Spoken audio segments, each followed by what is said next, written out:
नमस्कार. Bar and bench न्यूजच्या Facebook चॅनलवरती मी ॲडव्होकेट संभाजी टोपे परत एकदा आपलं स्वागत करतो. आज आपण जो विषय घेतलेला आहे, जो प्रत्येक शेतकऱ्याच्या जिव्हाळ्याचा विषय आहे, ज्याच्याबद्दल अनेक प्रकरणे प्रलंबित आहेत, वाद उत्पन्न झालेले आहेत, असा विषय म्हणजे जमिनीची मोजणी. तर जमीन मोजणी संदर्भात आज आपण थोडीफार चर्चा या माध्यमातून करूयात. जमीन मोजणी ही पद्धत मायथॉलॉजिकल पिरियडमध्ये जर आपण गेलो, रामायण, महाभारत, त्या काळामध्ये सुद्धा आपण असं ऐकतो की अयोध्या नगरी, लंकापती म्हणजे वेगवेगळे प्रदेश होते. या प्रदेशांच्या नक्कीच काही ना काहीतरी हद्दी, खुणा या कायम झालेल्या असतील. आपण महाभारतामध्ये गेलो तर दुर्योधनाने असं म्हणलं होतं की सुईच्या टोकावर मावेल एवढी सुद्धा जमीन मी पांडवांना देणार नाही. म्हणजे त्या काळात सुद्धा मोजणी पद्धत ही होती असं म्हणायला हरकत नाही. पण आता वास्तविकतेमध्ये जर आलं, जर एकदम प्राचीन काळामध्ये आपण गेलो तर आपण पाहतो सिंधू संस्कृती. या सिंधू संस्कृतीचा उल्लेख हा ब्रह्मांड पुराणामध्ये सुद्धा आहे. आणि जे आपण ऐकतो की हडप्पा, मोहनजोदडो ही जी शहरे उत्खनन केलेली आहेत, जी आज आपल्या समोर आहेत, आणि या उत्खनन केलेल्या प्रदेशामध्ये सुद्धा एका व्यवस्थित नगराची संरचना झालेली आपल्याला दिसते.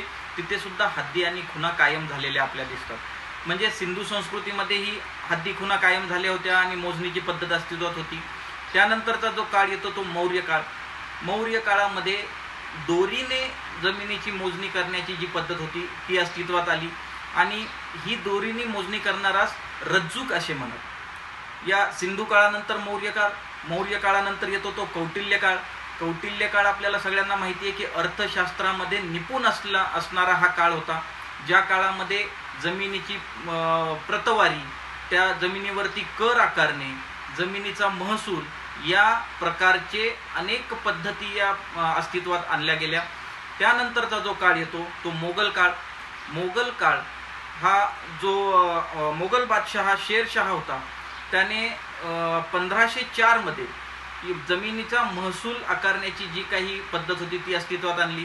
त्यानंतर अकबर बादशाह जो होता, अकबर बादशाहकडे तोरडमल नावाचा मंत्री होता आणि तोरडमल या मंत्र्यांच्या करवी अकबर बादशहाने त्यांच्या अखत्यारीत असणाऱ्या संपूर्ण जमिनीची मोजणी करून घेतली होती, त्याला महसूल आणि कर आकारला होता.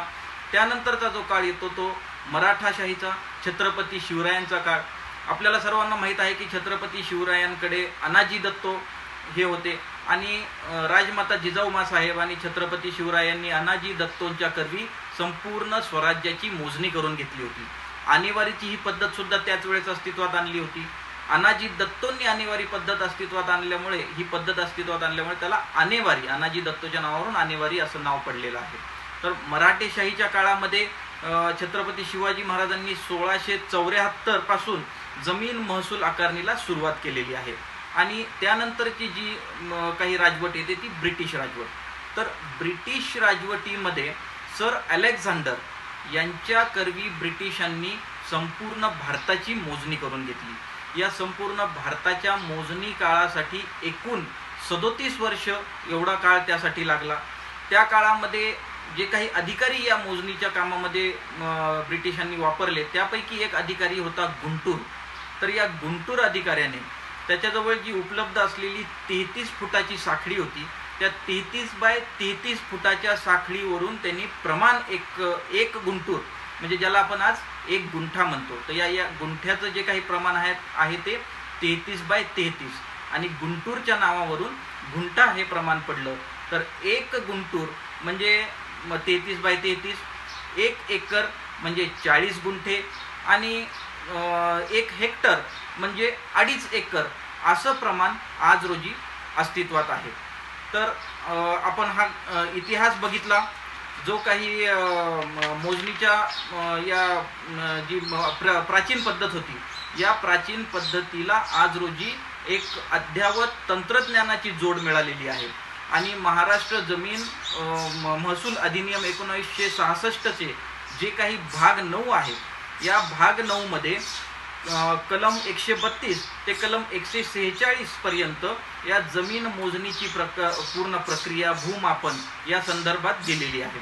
तर आता आज रोजी ज्याला कुणाला मोजणी करायची आहे, जमिनीची ज्यांची इच्छा आहे मोजणी करायची, असा कोण मोजणी करण्यासाठी इंटरेस्टेड किंवा इच्छुक असतो, तर ज्याला कुणाला जमीन विकत घ्यायची आहे, ज्यांचे कुणाचे वाद आहेत, ज्यांना माहिती पाहिजे की माझ्या ताब्यामध्ये किती जमीन आहे, वडिलोपार्जित जर जमीन आलेली असेल तर मुलाला माहिती पाहिजे की आपली जमीन किती आहे, वाटण्या करायच्या असतील त्यावेळेस आपल्याला माहिती पाहिजे असतं की माझ्याकडे किती क्षेत्राचा ताबा आहे. अशा विविध कारणासाठी जमिनीची मोजणी करावी लागते आणि मोजणी करण्यासाठी या महाराष्ट्र जमीन महसूल अधिनियमाच्या कलम 136 नुसार अर्ज केला जातो. आता हा अर्ज कुणाकडे केला जातो, तर हा अर्ज पूर्वी जे काही पदनाम होतं ज्याला आपण तालुका इन्स्पेक्टर लँड रेकॉर्ड, ज्याला भूमी अभिलेखचे हे भूमी अभिलेख डिपार्टमेंटचे हे जे काही पदं आहेत ज्याला तालुका निरीक्षक भूमी अभिलेख असं म्हणतात, आणि तालुका निरीक्षक भूमी अभिलेखाकडे हा अर्ज करावा लागत होता. परंतु आता तालुका निरीक्षक भूमी अभिलेख हे जे काही पदनाम आहे हे शासनाने GR काढून बदललेलं आहे आणि या पदाला उप अधीक्षक भूमी अभिलेख असं म्हणलं जातं. तर उप अधीक्षक भूमी अभिलेख यांच्याकडे नियोजित जी काही फीस आहे ती फीस भरून मोजणीसाठीचा अर्ज करावा लागतो. मोजणीचे 3 प्रकार आहेत, एक अति तातडीची मोजणी, तातडीची मोजणी आणि साधी मोजणी. तर अति तातडीची जी मोजणी आहे साधारणपणे जरी अति तातडी नाव असलं तरी सुद्धा साधारणपणे 60 दिवसाच्या काळामध्ये अति तातडीची मोजणी ही झाली पाहिजे असे संकेत आहेत. आणि त्यानंतर तातडीची जी मोजणी आहे त्याची जर फीस तुम्ही भरली असेल तर तातडीच्या मोजणीसाठी साधारणपणे 90 दिवसाच्या आतमध्ये ही मोजणी झाली पाहिजे असे संकेत आहेत. साधी मोजणी या प्रकारामध्ये जर फीस भरलेली असेल तर साधी मोजणी ही 180 दिवसाच्या कालावधीमध्ये झाली पाहिजे आणि त्याची फीस जर तुम्ही भरली असेल तर तेवढा कालावधी लागतो. परंतु जर तुम्ही फीस भरल्यानंतर तातडीने मोजणी झाली, कोणत्याही तिन्ही प्रकारामधली मोजणी लवकर झाली असेल, ज्यावेळेस ती मोजणी संपेल त्याच्यानंतरच्या 15 दिवसामध्ये सर्टिफिकेट प्रमाणपत्र, त्या मोजणी संदर्भातले सर्व डिटेल्स तुम्हाला प्रमाणपत्रामध्ये देण्यात येतात आणि मोजणी झाल्यापासून 15 दिवसाच्या आतमध्ये हे प्रमाणपत्र द्यायला पाहिजे असे नियम आहेत. तर आपण बघितलं की अर्ज हा कुणाकडे करावा लागतो, उप अधीक्षक भूमी अभिलेख. जर उप अधीक्षकाच्या केलेल्या मोजणीवरती काही आक्षेप असेल तर त्याची अपील जिल्हा अधीक्षकांकडे आपण करू शकतो. जिल्हा अधीक्षकांच्या आदेशावरती जर काही हरकत असेल तर आपल्याला विभागीय अधीक्षक जे असतात त्यांच्याकडे अपील करता येतं आणि विभागीय अधीक्षकांनंतर संचालकाचं जे काही पद आहे, जे पुण्याला त्यांचं ऑफिस आहे, त्यांच्याकडे अपील करता येतं. तर ही मोजणीची जी प्रक्रिया आहे यांचे जे काही ठरलेले अधिकारी आहेत ते आपण बघितले की विभागीय स्तरावरती संचालक, पुणे स्तरावरती संचालक, जो काही महाराष्ट्र राज्याचा संचालक म्हणून ते काम करतात, आणि विभागीय स्तरावरती उपसंचालक, त्यानंतर जिल्हा अधीक्षक, त्यानंतर तालुका स्तरावरती उप अधीक्षक अशी संरचना या पदांची केलेली आहे. आता आपण बघूया की जर मोजणी मान्य नसेल तर अपील कुठे करायचं हे आपण बघितलं. कोर्टाकडून जर आपल्याला मोजणीचा आदेश आला असेल तर जे अति तातडी, तातडी आणि साधी हे 3 प्रकार आहेत. कोर्टाकडून जर आदेश आला असेल तर तातडीच्या प्रकाराची मोजणी या सदराखाली ती मोजणी केली जाते. जर तुम्हाला शेती बिना शेती करायची आहे, बगर शेतीचं NF सर्टिफिकेट पाहिजे आहे तरी सुद्धा मोजणी ही केली जाते आणि त्यावेळेस सुद्धा तुम्हाला अति तातडीची पाहिजे किंवा तातडीची पाहिजे किंवा साधी पाहिजे या प्रकारामध्ये तुम्हाला फीस भरून ती मोजणी करता येते. तर 13/8/1994 जो काही शासन निर्णय आला होता त्या शासन निर्णयानुसार तालुकास्तरीय जी भूमी अभिलेखाची कार्यालय आहेत त्या कार्यालयाची संरचना, त्यांची कार्य, त्यांचे अपील अधिकारी, त्यानंतर ते पूर्ण अधिकाऱ्यांची संरचना हे ठरलेलं आहे. आणि 28 जून 2010 जो GR आला त्या GR नुसार तालुका निरीक्षक भूमी अभिलेख हे पद अबॉलिश करून त्या जागी उप अधीक्षक भूमी अभिलेख हे पद मंजूर करण्यात आलं, जे की मी आत्ताच सांगितलेलं आहे. त्यानंतर आपण बघूया की ब्रिटिशांनी आपण बघितलं सिंधू संस्कृती, कौटिल्य संस्कृती, मौर्य संस्कृती, मोगल राजवट, मराठा राजवट, ब्रिटिश राजवट, आणि ब्रिटिश राजवटांनी ज्यावेळेस ही संपूर्ण भारताची मोजणी केली त्याआधी सुद्धा थोडासा इतिहास अहिल्याबाई होळकरांचा आहे की ज्यांनी 7/12 अस्तित्वात आणला. साधारणपणे त्या काळामध्ये दुष्काळ पडलेला होता. एका शेतकऱ्याकडे त्याच्या शेतामध्ये जर 12 झाडे असतील तर 7 झाडांचं उत्पन्न तो मालक शेतकरी घेईल आणि 5 झाडांचं उत्पन्न हे शासन घेईल, म्हणजे अहिल्याबाई होळकरांची जी काही राजवट होती त्या राजवटीला हे उत्पन्न मिळेल अशा प्रकारची ती एक नियोजन त्यांनी केलं होतं. आणि ती पद्धत त्यानंतर व्यवस्थितपणे अंमलात आणली गेली. त्याला 7/12 असं म्हणतात. 7/12 हे काय दर्शवतो, तर 7/12 हे त्या जमिनीचा आरसा असतो. जमिनीमधील भोगवटदारांची नावं, तुमच्या पिकांची प्रतवारी, पिकांवरती आकारला जाणारा महसूल, त्यानंतर पीक तुमचं कोणतं आहे, तुमच्यावरती कुठला बोजा आहे का, हे संपूर्ण विवरण 7/12 मध्ये असतं. आणि 7/12 हा त्या जमिनीचा आरसा असतो असं म्हणायला हरकत नाही.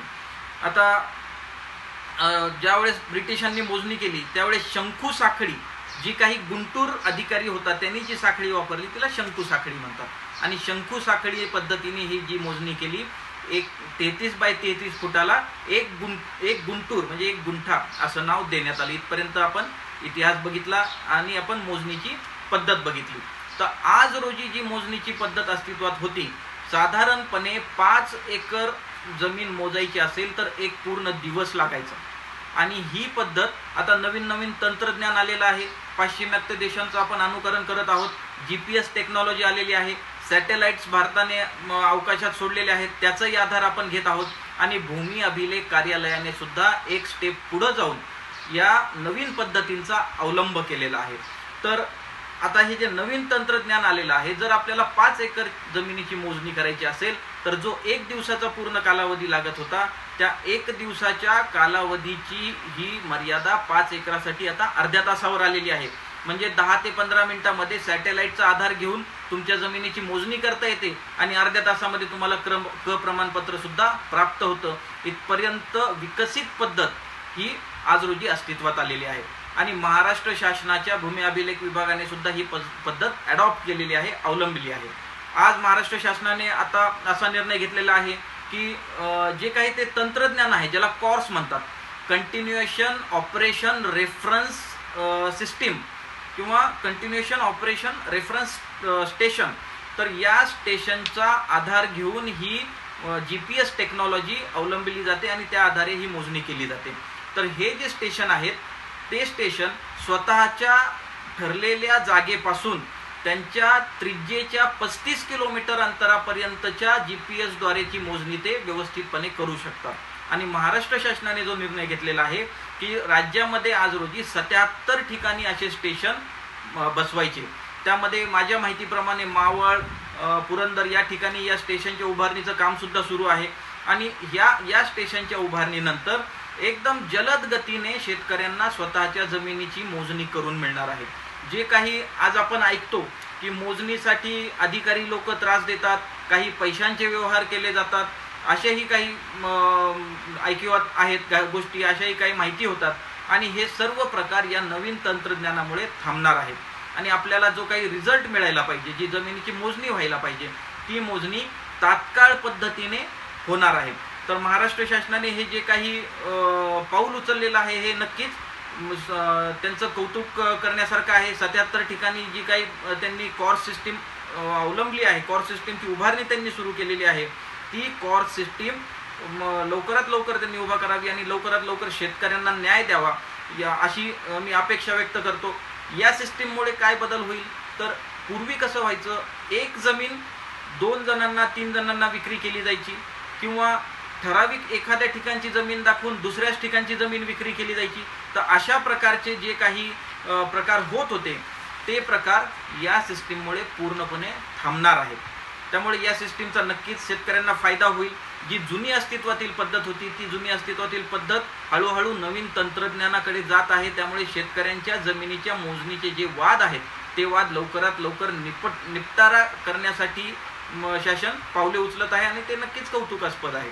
तर माझी अशीही एक विनंती शासनाला राहील की शेतकऱ्याने जमीन स्वतःचे पैसे देऊन मोजून घेण्यापेक्षा सरकारनेच एकदा त्याचा सर्वे करावा. सरकारने महाराष्ट्रामध्ये किती जमीन आहे, किती कुणाच्या वाट्याची आहे, किती जमीन कुठे क्षेत्र आहे, हे सर्व मोजणी करून एकदा घ्यायला पाहिजे. आणि दर 30 वर्षांनी या जमीन मोजणीची प्रक्रिया ही सरकार खर्चाने स्वतःहून सरकारने करायला पाहिजे. म्हणजे जे काही वाद कोर्ट कचेऱ्यांमध्ये आहेत, बांधावरून जे वाद आहेत, बांध कोरण्याचे जे प्रकार आहेत, हे सर्व थांबतील. तर आपण बघितलं 40 गुंठ्याचा 1 एकर वगैरे, तर 1 गुंठा जो असतो जो आज रोजी जे जमीन विक्री करणारे लोक 1000 स्क्वेअर फीटचा गुंठा म्हणून विकतात, परंतु 1000 स्क्वेअर फीटचा गुंठा होत नाही, 1089 स्क्वेअर फीटचा हा गुंठा होतो आणि 1089 गुणिले 40 असा 1 एकर होतो. तर अशा पद्धतीनेच आपण जमीन जर विकत घेणार असाल तर ती घेतली पाहिजे.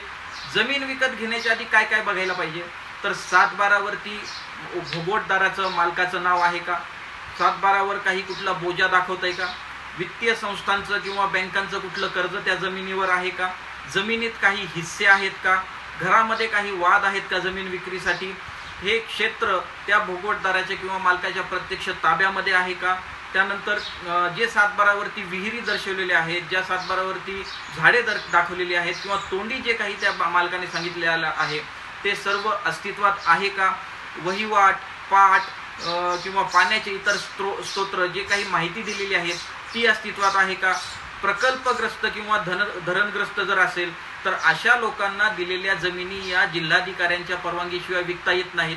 मग जर अशा लोकांना जमिनी विकायच्या आहेत तर तशी रीतसर परवानगी घेतलेली आहे का, त्या जमिनीला कूळ किंवा इतर काही अन्य हक्क आहेत का, या संपूर्ण प्रकाराची माहिती जमीन विकत घेण्यापूर्वी घ्यायला पाहिजे. तर आपण आजच्या या भागामध्ये जास्त काही सांगता येत नाही, टाईम थोडा दिलेला असतो, त्या टाईममध्येच आपल्याला पूर्ण हा भाग संपूर्ण संपवावा लागतो. तरीही जास्तीत जास्त माहिती देण्याचा प्रयत्न मी केलेला आहे. आणि जमीन मोजणीची जी काही ही प्रक्रिया आहे त्याचा इतिहास जो आहे, जी साखळी पद्धत आहे किंवा त्याचं जे नवीन येणारं जमीन मोजण्याचं धोरण आहे याचा थोडक्यात आढावा आपण घेतलेला आहे. बार अँड बेंच न्यूजनी मला इथे जी आपल्याला माहिती देण्यासाठीची संधी उपलब्ध करून दिली, मी नक्कीच त्यांचा आभारी आहे. धन्यवाद.